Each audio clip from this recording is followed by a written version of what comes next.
Muito boa noite, prezado telespectador. É segunda-feira, 21 horas. A hora da gente fazer uma reprise dos principais fatos da semana passada e colocar sobre o crivo dos nossos convidados, os especialistas comunitários da nossa rede de ligações locais.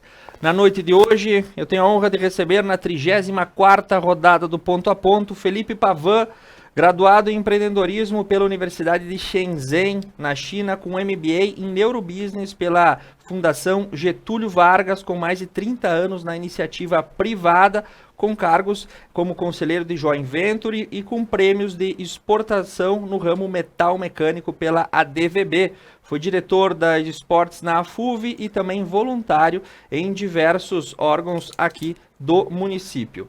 Leonardo Bock, professor, formado em História pela UPF, com pós-graduação em Metodologia do Ensino e Pesquisa pela Universidade de Caxias do Sul.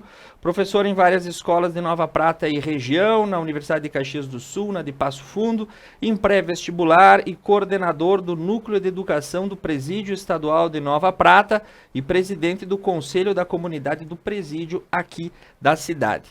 Roseli Wanda Pires Albuquerque, natural da cidade de Paraí, com 43 anos, graduada em Administração de Empresas, sendo comerciante e empresária, hoje vereadora e também pré-candidata a deputada estadual. Muito boa noite a todos os componentes da nossa bancada. Primeiro assunto da noite, eu não tenho como abrir o programa de hoje sem fazer uma passagem por fatos que apareceram em todas as mídias que nós temos e as imagens acabam impactando. Não é uma crítica ao trabalho da polícia, muito longe disso. Os nossos órgãos de segurança locais desempenham de forma muito precisa e apurada os fatos que precisam da sua intervenção, ou seja, no combate à criminalidade. Mas uma ocorrência pontual no Rio de Janeiro, outra ocorrência que houve no estado do Sergipe, chama a atenção para a violência policial. Uma operação no Rio de Janeiro termina com um saldo de 25 óbitos na comunidade da Penha e uma câmara de gás improvisada dentro de uma viatura da Polícia Rodoviária Federal fez uma vítima fatal no estado do Sergipe. As imagens rodaram o mundo, a polícia subindo o Morro da Penha e os 25 óbitos constatados em vídeos feitos por populares e outras situações. Na mesma semana, a internet acabou parando de forma perplexa na última quarta-feira, quando um homem agonizava dentro de uma viatura da Polícia Rodoviária Federal, quando era mantido preso pelos policiais rodoviários que dissiparam uma bomba de gás lacrimogêneo dentro da viatura que estava com os vidros fechados. Auri Lopes Júnior, advogado, doutor em ciências criminais, professor da PUC do Rio Grande do Sul, disse nas suas redes sociais, abre aspas, uma câmara de gás à brasileira não é possível, fecha aspas. As imagens do caso Genivaldo causaram revolta e ânsia, dada a crueldade e a covardia empenhada pela violência de Estado no Sergipe. Aos colegas de bancada, como interpretar esses fatos? Ocorrências isoladas ou assistimos um aumento velado da truculência do Estado através dos seus braços armados? Como falar em cidadania e Estado democrático de direito, vendo um brasileiro sendo asfixiado com gás lacrimogêneo dentro de uma viatura, sendo a porta forçada para impedir a sua saída?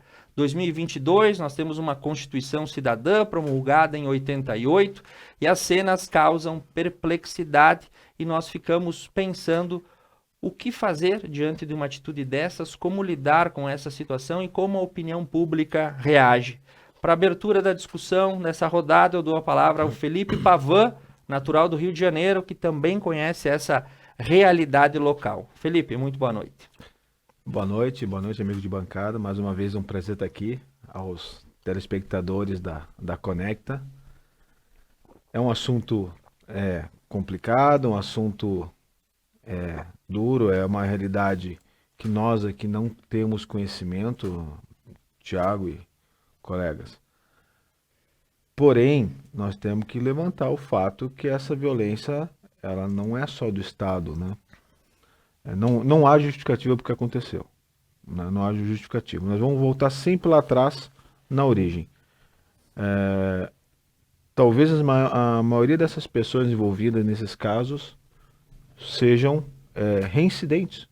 Já tenham sido presas, já tenham cometido inúmeros crimes e continuam soltas, né? A violência nas comunidades, né? Que é como fomos treinados a falar. Pouco a gente fala, fomos treinados a falar para tirar os pobres do Rio de Janeiro da praia, né? Para ser a favela não era bom, comunidade é bom. É que isso está no dia a dia deles. O traficante assim age com a população dentro das favelas. Aí a polícia vai, prende, aí a justiça vai e solta. Não vamos longe. Veranópolis, uns 2 anos atrás, em 2 semanas seguintes, 2 semanas seguidas, pegaram o mesmo cara com carro roubado no mesmo ponto. Ele foi pego numa semana com carro roubado, na semana seguinte ele foi pego no mesmo lugar com outro carro roubado. Então tratar isso como um fato isolado, como não. Isso aí, infelizmente, é como nós lidamos no estado de guerra civil que nós vivemos no Brasil, que ninguém fala. O meu filho mais novo me perguntou ontem, né? Hoje de manhã, na saída da escola, ele me perguntou por que o Brasil era violento. Aí tu fica sem palavras, né? Eu não sei como expressar o que eu sentia em alguns momentos no Rio, em alguns lugares. É difícil falar. Tem muitos amigos no Rio que são policiais militares. Não podem pagar 100 mil reais por mês, que eu não faço o trabalho deles. É aquela velha história, a luta em glória, né? É a luta em glória. A exceção, a força, e hoje é registrado. Então, o que eu posso dizer? Se a solução está na educação, a solução está na execução das leis, de fato na lei. Nós vamos falar algo parecido no próximo item do programa. Tu tem que ter a lei, tu tem que cumprir ela. Enquanto tu no mundo cumpre ou não cumpre a lei e não tem retorno, não tem punição, estamos a Deus dará. O que eu posso sugerir é que nós nos mantenhamos corretos sem ter que passar por isso. É duro. Isso é muito triste, né? Porque eu conheço bem. Eu vou dar um exemplo também prático. Em 94 eu estava na base aérea Galeão como soldado e teve a Rio 94. Então os militares da aeronáutica eram responsáveis em subir algumas comunidades, na qual eu fiz parte, eu subi também. É uma coisa aterrorizante. Como contraponto a isso, todos os nossos colegas da base aérea Galeão, que eram moradores de comunidades, morriam com um tiro no meio da testa. Então essa questão da violência hoje nos choca, porque nós vemos. Sim. Mas ela está aí, ó, há muitos anos. E eu não vejo ações em nenhum âmbito, federal, estadual e municipal, para combater isso. Muito bem. Roseli Albuquerque, como é que enxergamos essa perspectiva que nós tivemos com esses fatos da semana passada? Boa noite, colegas. É um prazer estar aqui pela primeira vez com vocês, ponto a ponto. Olha, eu fico muito triste, porque essa reportagem é uma coisa muito forte. E que nem eu digo, hoje o que é feito é lançado. E o país inteiro está vendo isso. Eu acho que realmente o que existiu foi despreparação desses profissionais específicos desse caso.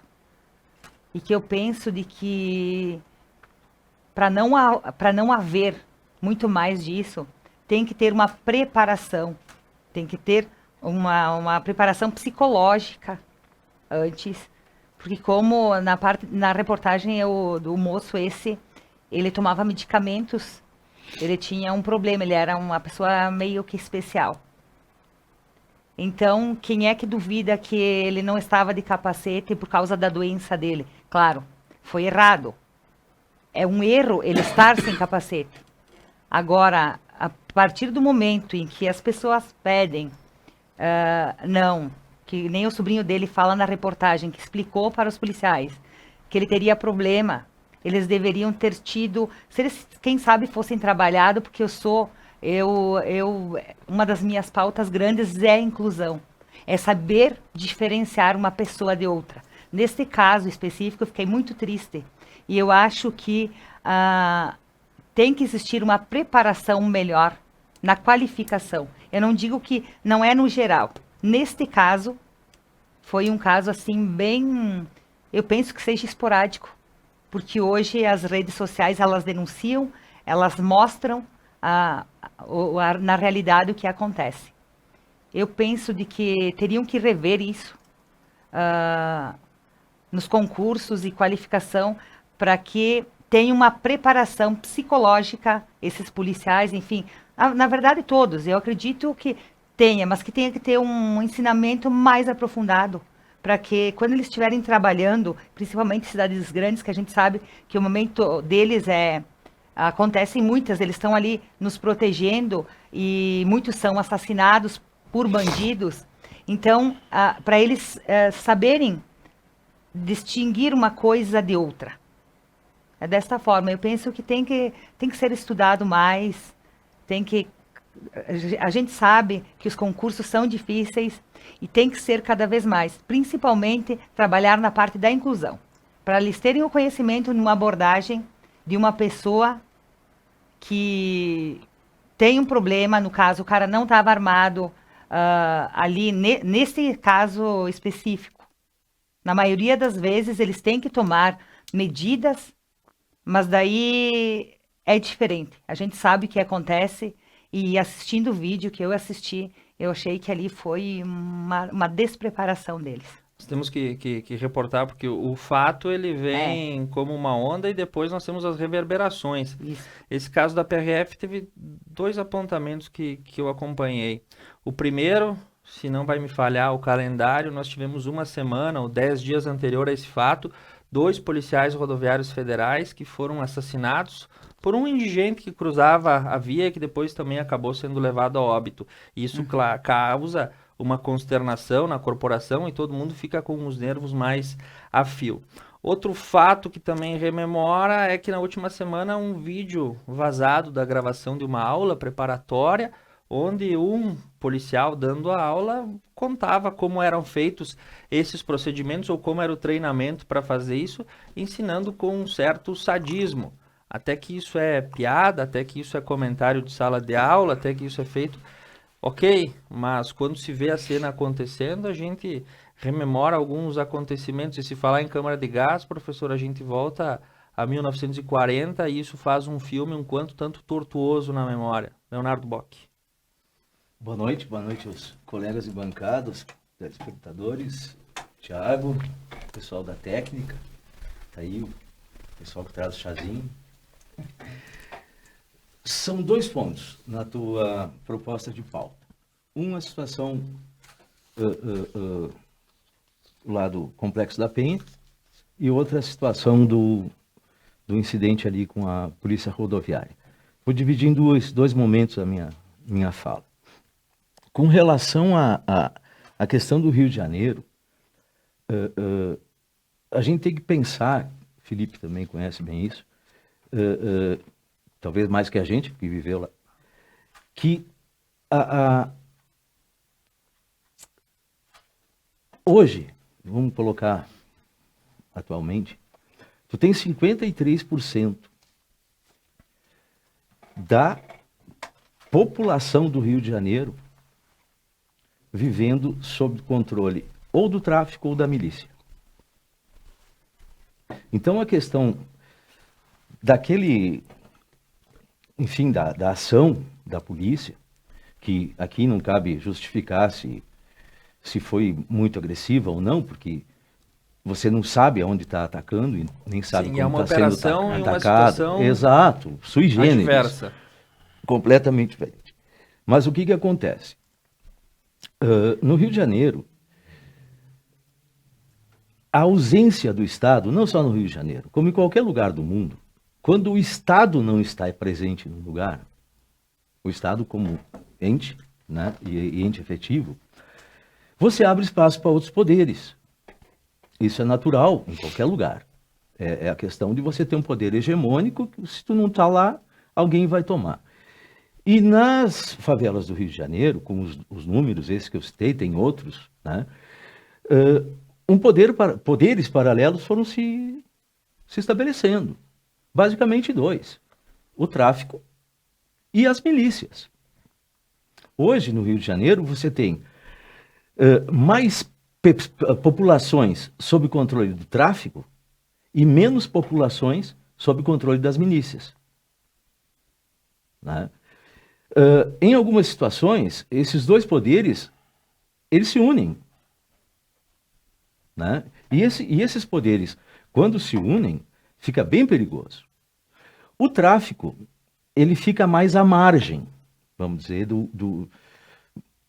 mais crime mesmo. Ainda que dê proteção a grupos da favela, etc. e tal. Enquanto que as milícias é diferente. As milícias têm um controle econômico sobre mais de 2 milhões de pessoas hoje. Você imagina você ter um mercado de segurança, um mercado de internet, você tem um mercado de gás, você tem um mercado de gatonete, Construção civil. de construção civil. De ir e vir. De ir e vir, sob controle. A milícia faz o controle. A de ir e milícia vir. controla isso. Então, chama a atenção que, especialmente o governo atual do Rio de Janeiro, ele tenha feito mais operações sobre o tráfico, que nessas operações matou 188 pessoas em um ano. Não estou falando se é justo ou não. E quase operação nenhuma sobre as milícias. Né? Se você pegar o volume de armas que foram apreendidas nessa operação que morreu 28 pessoas, não chega nem perto dos 117 fuzis que foram encontrados lá com o miliciano que está preso, hoje acusado pela morte da Marielle e do comparsa dele. Ou seja, o que eu estou tentando colocar aqui? Que o Estado, como um todo, e aqui coloca município, coloca sociedade civil, coloca Estado, coloca federal, ele tem que tomar esse poder de novo. Existiram experiências, não só no Brasil como fora do Brasil, basta ver a questão do Harlem, né, Nova York, em que o Estado retomou essas áreas, tanto fisicamente como a nível de poder.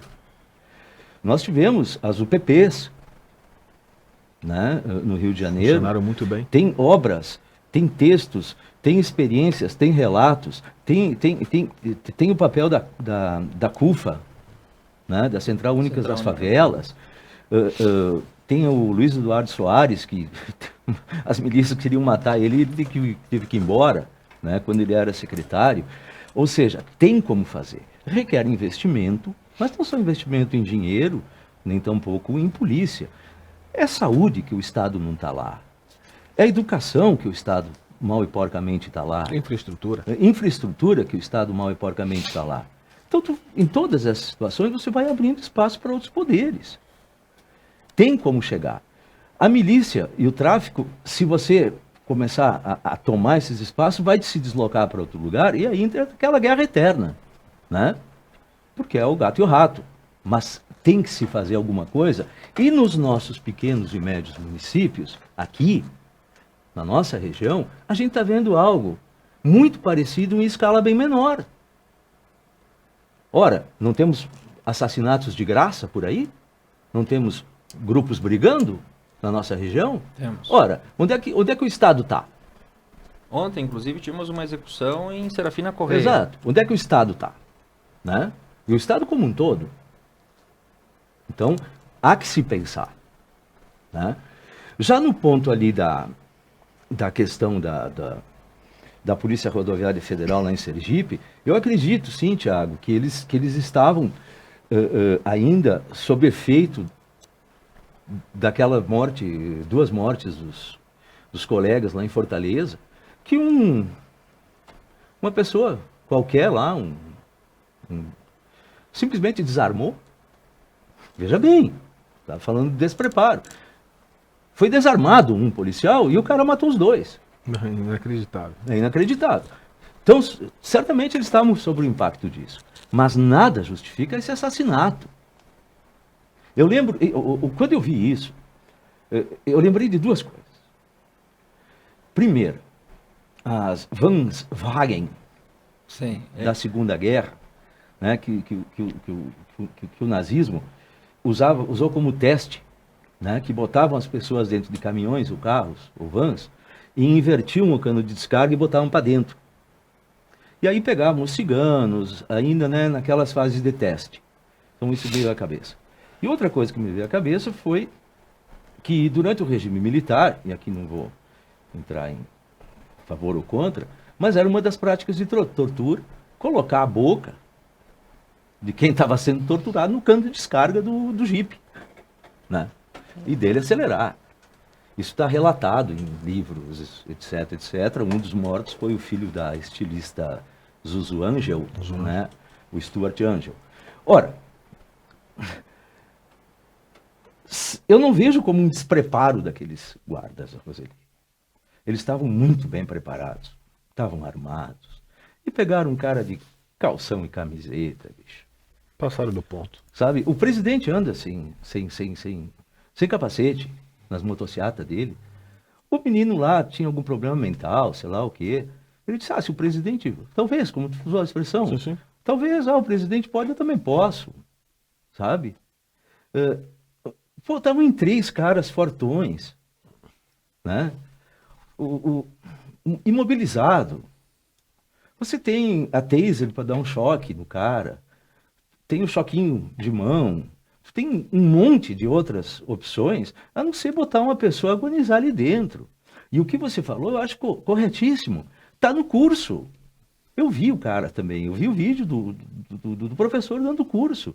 E ontem, no Fantástico, saiu, não foi, Roseli, também uma coisa esporádica, não. Teve 18 relatos ontem, saiu no Fantástico, de situações semelhantes. Aqui não deu errado. Que não deu errado, né? Ora, por favor, houve intenção?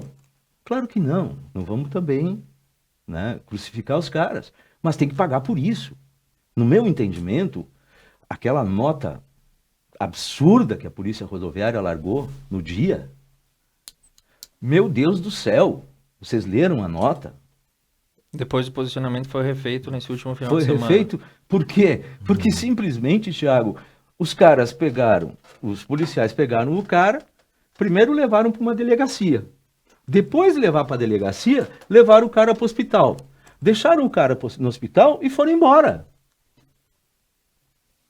E a família ficou lá aí. E eu. Certo? Ou seja, foram dar uma volta com o cara antes de levá-lo pro hospital direto. Então, não vou dizer uma fatalidade, é um risco muito grande alguém, especialmente um homem, alguém que está aí para defender a população, fazer isso. Mas agora, precisa ser feito justiça, como o presidente falou hoje, concordo absolutamente com ele. Justiça e no mais alto grau, para que nunca mais se repita esse tipo de coisa no nosso país. Exatamente. Isso é cruel. Muito bem. Nós vamos para um breve intervalo comercial. No próximo bloco a gente alivia um pouco o pé, porque o ministro Paulo Guedes, semana passada, em Davos, disse que a democracia brasileira é barulhenta, mas funciona. A nossa bancada vai dizer se concorda ou não com o ministro da Economia. Eu mando um abraço para o Darli Golembieski, o Jair Mioto, a Renata Cristina Bristotti Farina, o Admir Stella, a Mirene Furlaneto, a Dona Tere Cúnico, o André Albuquerque, o Roberto Rui, a Giovana Plete Pavan, a Elizabeth da Silva Lisboa e o Paulo Frata, que estão nos acompanhando pelo Facebook. Em 3 minutinhos a gente volta para falar sobre democracia e barulho. Eu volto já.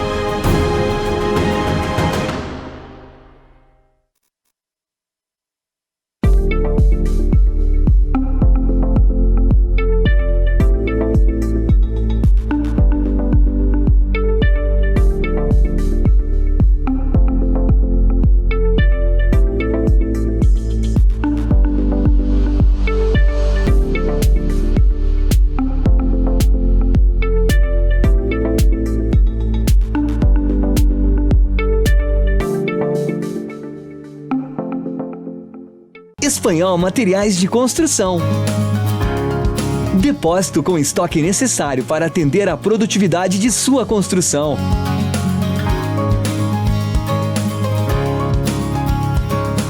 Entrega própria em toda a região com garantia de ritmo para sua obra. Qualidade, simplicidade e bom atendimento é no Espanhol Materiais de Construção.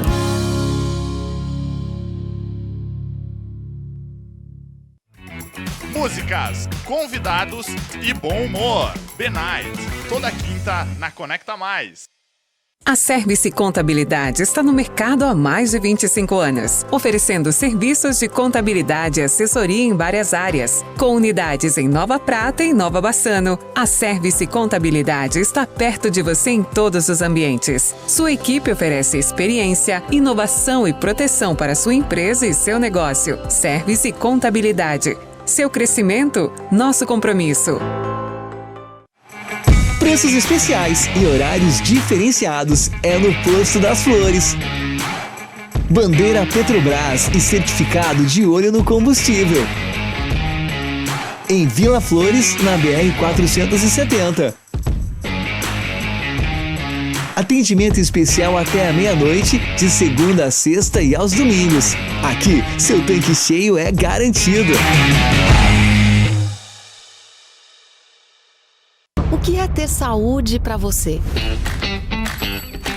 Ter energia para aproveitar a vida do seu jeito? Se equilibrando entre alguns imprevistos e grandes alegrias? A gente acredita que essa seja uma boa receita. Afinal, manter a felicidade é um hábito saudável. E sobre cuidar de saúde, a gente entende. Somos a Unimed.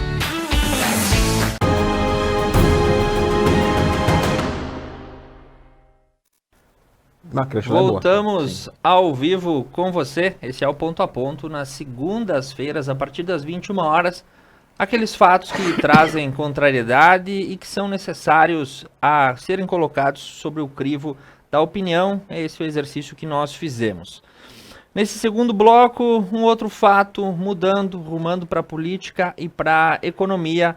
Fórum Econômico Mundial em Davos, na Suíça, a reunião anual da elite econômica, e Paulo Guedes foi também para Davos, na Suíça, levar as opiniões e também as constatações do Brasil nesse começo de 2022. E ele disse uma frase que chamou a atenção do nosso editorial: a democracia brasileira é barulhenta, mas funciona. Ao falar sobre o processo eleitoral e as constantes crises entre os poderes constituídos, Paulo Guedes deu essa frase. E eu fiquei com uma curiosidade: a nossa bancada concorda com essa afirmação? A democracia brasileira, ela é barulhenta e funciona? Roseli Albuquerque, que vive a política no dia a dia, pode começar a fazer as considerações. Bah, eu concordo plenamente com ele. Porque a democracia, ela faz com que a gente tenha o poder de voto, o poder de escolher. E a gente sabe que mudou. Uma resposta é o nosso presidente. Ele não aparecia em questão de redes sociais, mídia, que é o que estávamos falando agora. As pessoas podem acompanhar o político. E cada vez mais as pessoas têm o poder de escolher pessoas boas para administrar. Cidade, município, estado. Um exemplo é... Eu me uso como exemplo. Democracia, eu me uso como exemplo. Eu me coloquei como vereadora no primeiro mandato, fiz 376 votos. Porém, ninguém sabia do meu trabalho, meus amigos confiaram em mim e eu me elegi. Segundo mandato, 945. Mas eu trabalhei e mostrei pelas redes sociais e mostrei para as pessoas o trabalho que eu havia feito e a vontade que eu tinha de continuar trabalhando. Então, eu concordo, porque aí já é um motivo de eu saber, de ver, não só no município, em questão de estado, que as coisas acontecem. Aqui no município agora também. O prefeito, nosso prefeito nunca foi prefeito. E ele colocou nas redes sociais porque ele não era um político. E isso foi democracia. As pessoas escolheram. As pessoas escolhem. E há muitas brigas com o STF, com o Executivo e o Legislativo Federal. E isso acaba nos prejudicando também, né? Se você for acompanhar só as disputas e brigas entre poderes, eu não tenho mais o que colocar em notícia. Toda semana eu tenho um novo burburinho que está acontecendo entre judiciário, legislativo e executivo. Se eles trabalhassem juntos, eles poderiam fazer melhor pelo nosso país. Só que não há. Há a discussão entre eles, por exemplo, agora, por isso que eu digo democracia. Tinha uma reunião marcada aqui em Bento Gonçalves com o ministro Luiz Fux. Ele viria para cá. E pelas coisas que pelo que ele está fazendo no STF e pela opinião das pessoas, e não só das pessoas, dos empresários de Bento Gonçalves, eles cancelaram uma reunião dele. Não houve mais essa reunião. Isto também quer dizer que a questão que a democracia existe, que as pessoas têm palavra, que as pessoas têm poder de escolher e de querer. Por isso eu concordo. E eu acho que não está em risco a democracia, não. Muito bem lembrado. Leonardo Bock, como é que enxerga essa sentença? Temos uma democracia jovem, 33, 34 anos, né? E barulhenta? Não, vejo então, a democracia sempre tem que ser barulhenta, mas não agressiva. Só para esclarecer a questão do Fux, o que aconteceu ali em Bento, eu acompanhei, foi que a entidade empresarial havia convidado o ministro para fazer uma palestra, né? E aí alguns empresários passaram a questionar a entidade desse convite. E não só empresários. Quem mais fez barulho é uma professora lá de Santa Cruz, que estava ali fazendo barulho, uma ativista. A entidade, para não ser descortês, como parte daqueles que foram descortês, mal educados, para não dizer outra coisa, porque uma coisa é ter voz, a outra coisa é ser mal educado, né? Passaram para a OAB,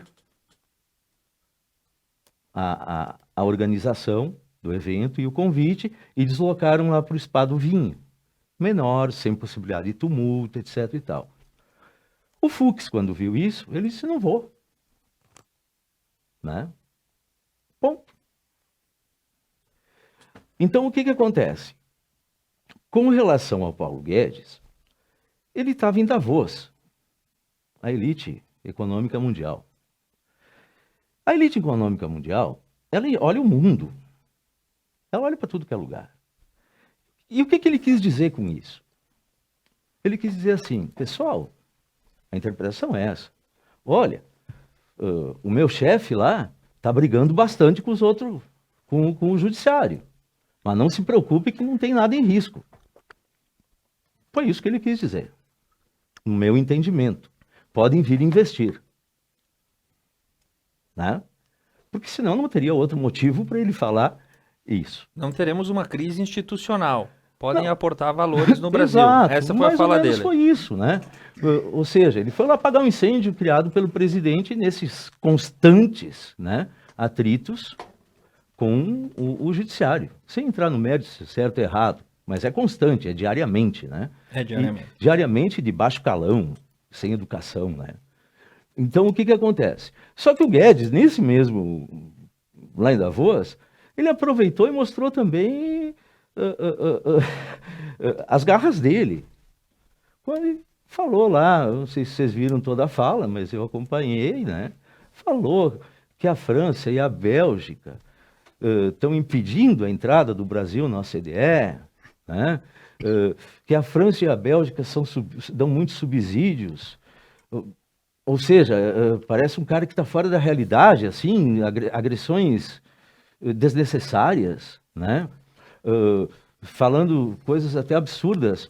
Daqui a pouco nós vamos achar vocês desnecessários.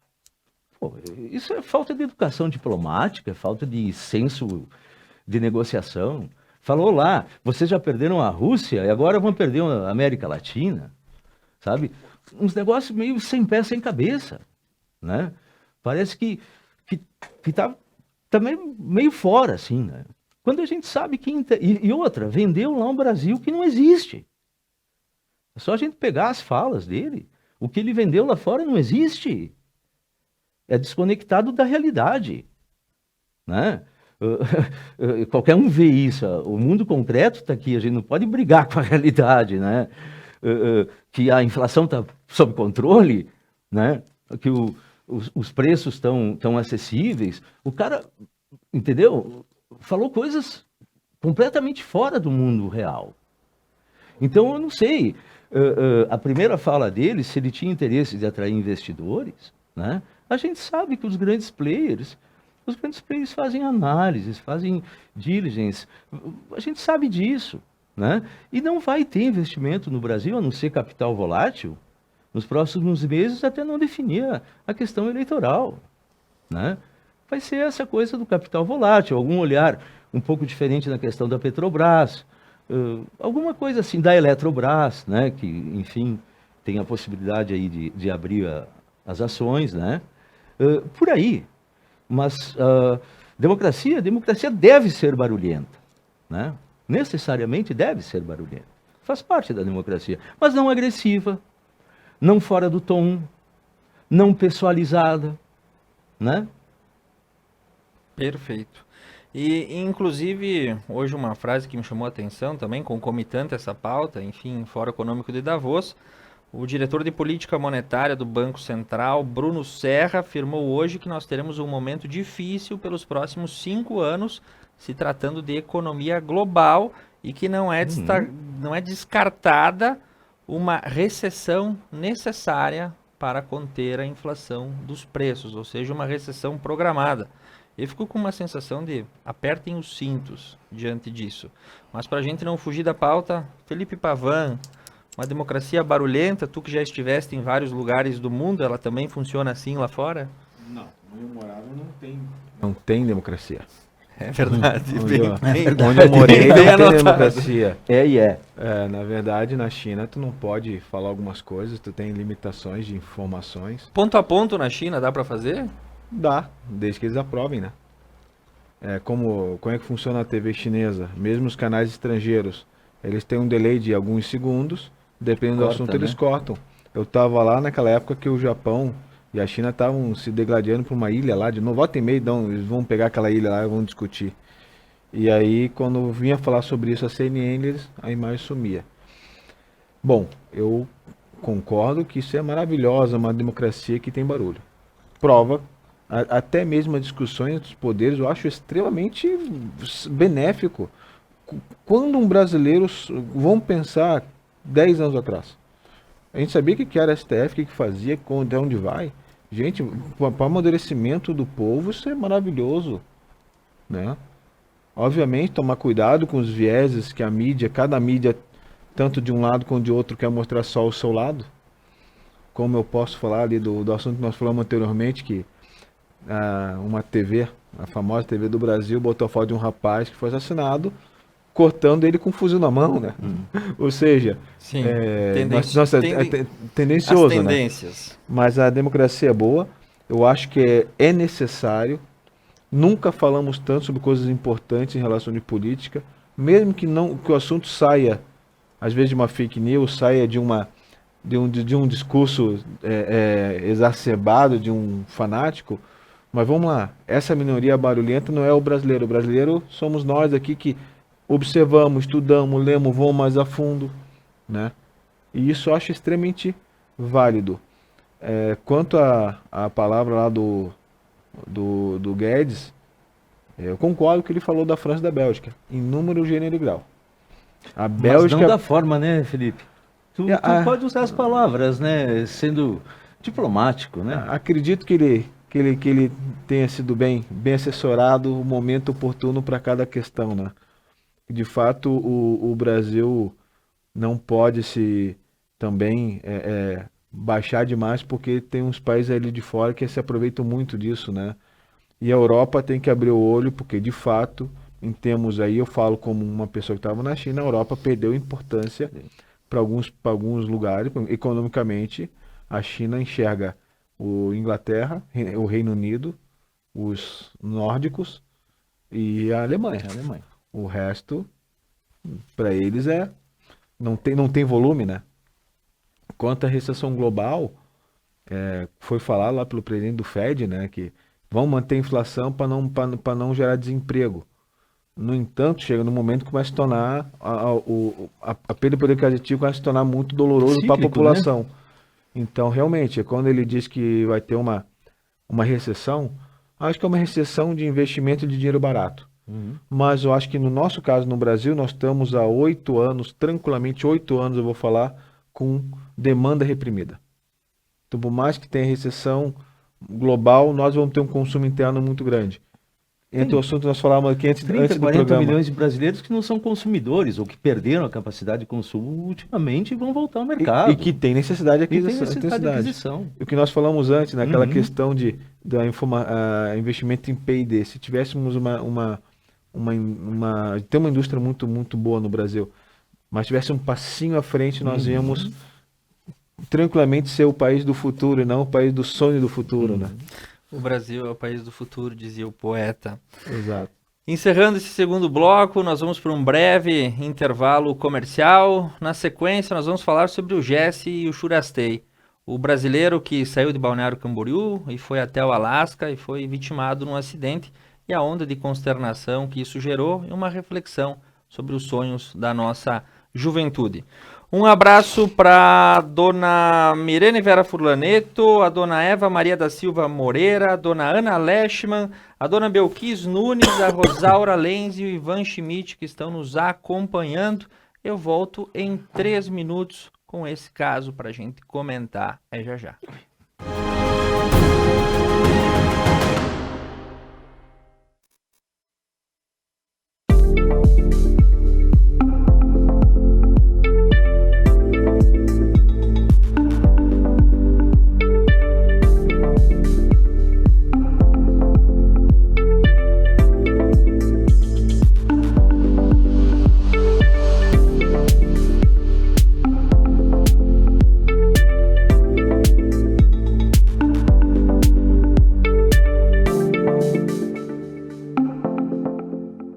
Mais uma novidade para os clientes da Adilnet Telecom. Agora você pode assistir seus filmes, séries, programas de TV, realities e programação infantil favoritos na Paramount.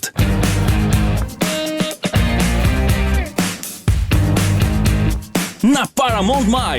Tudo isso com o melhor dos canais Nickelodeon, MTV, Comedy Central, Paramount Network e filmes e séries dos melhores estúdios.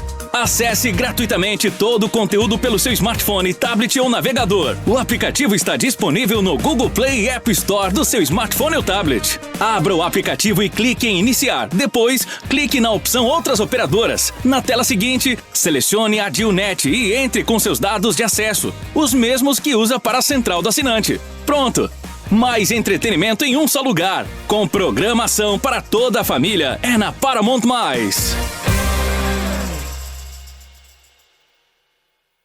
O que é ter saúde para você? Ter energia para aproveitar a vida do seu jeito? Se equilibrando entre alguns imprevistos e grandes alegrias? A gente acredita que essa seja uma boa receita. Afinal, manter a felicidade é um hábito saudável. E sobre cuidar de saúde, a gente entende. Somos a Unimed. Espanhol Materiais de Construção. Depósito com estoque necessário para atender a produtividade de sua construção.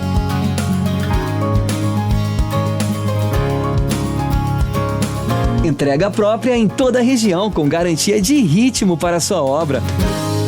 Qualidade, simplicidade e bom atendimento é no Espanhol Materiais de Construção.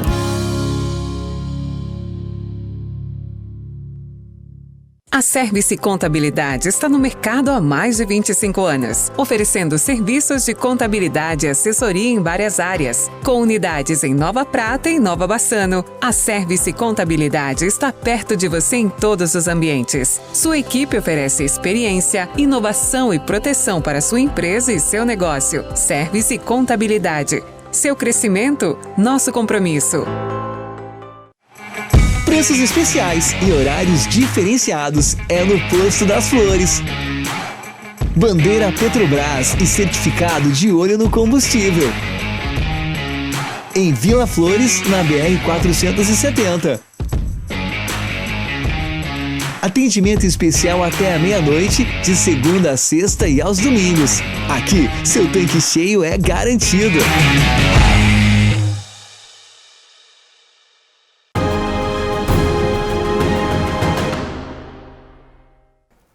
Retornamos ao vivo nessa gélida noite de segunda-feira, onde o inverno gaúcho mostra toda a sua cara e ele está só começando. Previsão de geada para amanhã, inclusive, atenção, quem tem suas plantinhas e hortaliças, é hora de cobrir.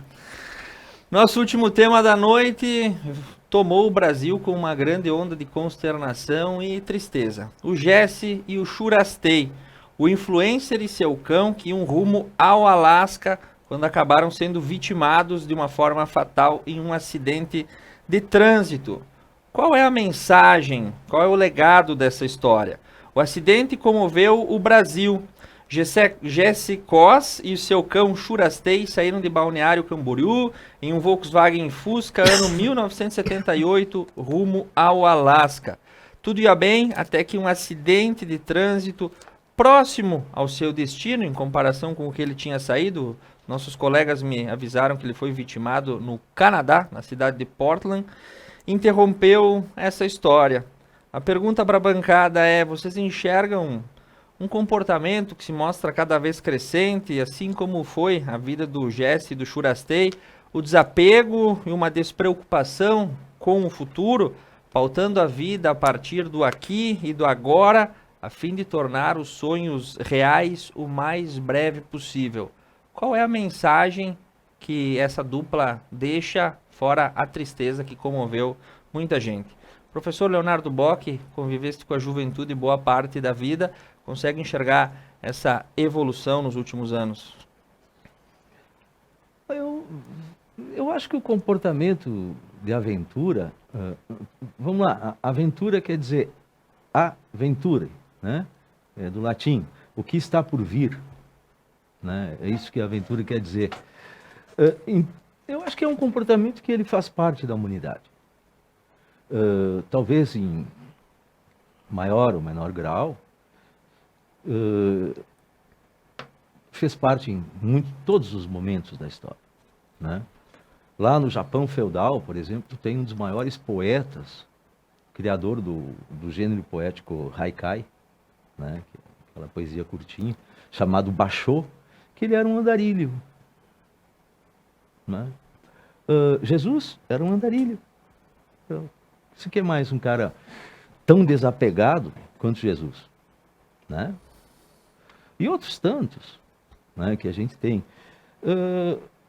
No caso do rapaz aí, a gente tem essa situação do fenômeno das redes, que as pessoas podem acompanhar.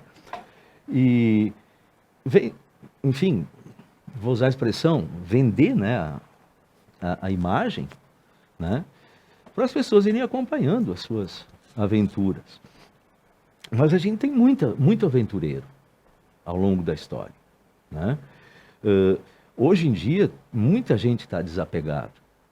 Eu nunca vou esquecer, quando morava em Porto Alegre, a gente terminava conhecendo alguns moradores de rua, né? Enfim, e eu lembro do cara lá, lembrei, em função da pauta, lembrei de um cara conhecido lá, que a gente tinha, tá, cara, aí, por que você está na rua? Porque eu tô afim. O cara tinha casa, tinha família, entendeu? Mas ele estava afim de morar na rua, de andar, de caminhar, certo? Talvez não por toda a vida, mas estava afim de fazer em algum momento. Eu vejo assim como uma atitude de liberdade, né? Uma atitude de desapego, né? Que é da própria pessoa, né? Quantos e quantos conhecidos a gente tem que, em determinado momento, ligam a letrinha F e diz fui, né? Fui fazer outra coisa, enchi, né? Quer dizer, tem isso. Mas quanto a ser um comportamento assim, do momento, sabe, Felipe, eu só acho que ele se torna mais conhecido, mas é um comportamento humano, né? Faz parte do ser humano esse desejo pelo desconhecido, né?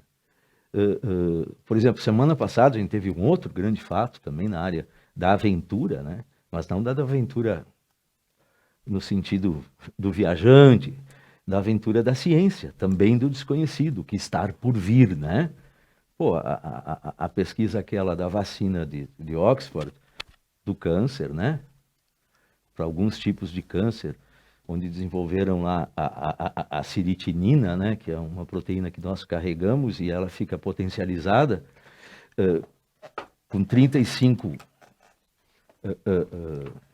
humanos testando lá no Reino Unido. Isso também é uma aventura. É a aventura frente ao desconhecido. E quantos anos se levou para chegar nessa aventura? Então, esse comportamento humano do desconhecido, ele me faz lembrar do desejo do Einstein, né? Vamos ser imaginativos, vamos ser curiosos, né? Seja viajando, seja estudando, seja produzindo ciência, jornalismo, né? E vamos continuar sendo humanos nesse sentido. É assim que eu vejo.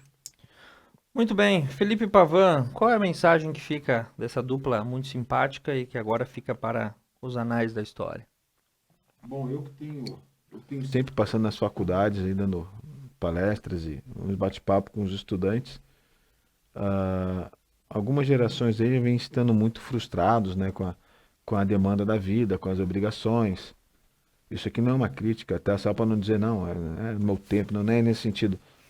Mudou, né? Nosso tempo a gente ia vivendo e vai descobrindo e vivendo. A vida era uma aventura, na verdade, porque as expectativas não eram tão grandes. Hoje não, hoje o jovem já nasce com o pai e a mãe já faz um caminho para ele. E esse rapaz, o Jesse, ele fez tanta fama muito por ter tirado da cabeça e ter colocado na prática. Uhum. Tirou do papel e botou na prática o sonho de muita gente. Então ele se tornou um representante da verdadeira liberdade, né? O fato como falaste bem aqui, o professor Leonardo, desapego, né? Foi de Fusca, né? Se fosse outro carro, talvez fosse mais seguro. E né? a imagem dele do Fusca em Times Square, isso Sim, chama muita atenção. maravilhoso, maravilhoso. Ele em cima do Fusca. É uma imagem ali. bonita. Maravilhosa. Então, assim, ele conseguiu expressar um desejo de muita gente, dos jovens. Isso aí é muito legal. Pena que teve esse fim trágico, né? Se a gente parar para pensar, tem muito a ver com o caso daquele rapaz lá que morreu no Alasca de inanição, do filme O Alasca Selvagem. Agora não vou me recordar. Pois Into the Wild, o nome do livro em inglês. Na Natureza Selvagem. Natureza Selvagem. Agora, sim. Que lá nos Estados Unidos tem muita polêmica, né? Porque o Alasca lá com o maior número de suicídio nos Estados Unidos, então ele não gosta de fazer muito. Que é um rapaz que largou tudo, vendeu tudo e foi viver. Então acho que isso aí a juventude se sente representada por ele. Uma pena, um fim trágico, né? Faz parte, o trânsito também é muito violento, né? E que fique então a mensagem para todos, né? Que sem apego, vamos viver a vida, né? Muito bem. Roseli Albuquerque, para a gente finalizar, essa história não tem uma polêmica em si, mas ela acaba chamando a atenção pelo fato, pela curiosidade, pela aventura. E claro, o final é trágico, mas ele também o torna histórico. Eu vejo ele como um realizador de sonhos. Porque ele tinha 40 mil seguidores. E ele era uma pessoa, ele era muito feliz com o seu Fusca e o cachorro. Ele passou por 17 países. E nos vídeos, nas postagens que ele fazia, ele estava sempre feliz, sempre mostrando E aí foi onde ele cativou as pessoas. E ele teve tantos seguidores. E assim, ele já estava perto do final da trilha dele, que é o Alasca. É triste ele ter morrido, mas eu acho que ele deixou um legado que é possível ser feliz. Que a gente tem que, eu penso assim, que a gente tem que desafiar o sonho. Ele morreu realizando um sonho. Com certeza, ele morreu feliz com o cachorro dele. Esta é a mensagem que eu acho que ficou para as pessoas que acompanharam ele, que enxergaram isso. Tanto é que foi pago para trazer ele de volta. Sim. O pessoal, os seguidores dele, e no dia seguinte, ontem já tinha 1 milhão de seguidores. Que realmente é uma história verdadeira que quase se concretizou. E isso ficou de ensinamento, isso ficou de encorajamento para quem tem vontade e não tem coragem. Isso daí para mim deixou um legado de coragem de fazer o que tinha vontade. E que nome bacana pro cachorro, Churastei, né? Churastei. Daquela famosa música do Churastei, Churasgou. do The Clash, né? The Clash. Muito bem, eu agradeço profundamente a nossa audiência, um abraço para o Felipe Paese, que cumprimenta toda a nossa bancada, e a dona Marli Gusberti. Muito obrigado, Roseli, muito obrigado ao Felipe, muito obrigado ao Bock, muito obrigado, Mona Lise na técnica e o Johnny. O Ponto a Ponto aguarda os temas e os fatos que vão ocorrer nessa semana, e o nosso encontro é segunda-feira que vem, às 21 horas, se Deus quiser, aqui na Conecta Mais TV. Uma boa noite, uma boa semana a todos. Se você tiver roupa sobrando em casa, passe às entidades de assistência. O frio chegou e nós temos diversas pessoas necessitando de agasalho. Nesse momento, temos muitos núcleos de assistência disponíveis na parte pública e na parte privada. Procure, entregue e faça a sua doação para aquecer o próximo. É um momento complicado para quem sente frio. Uma boa noite, uma boa semana a todos. Até a semana que vem.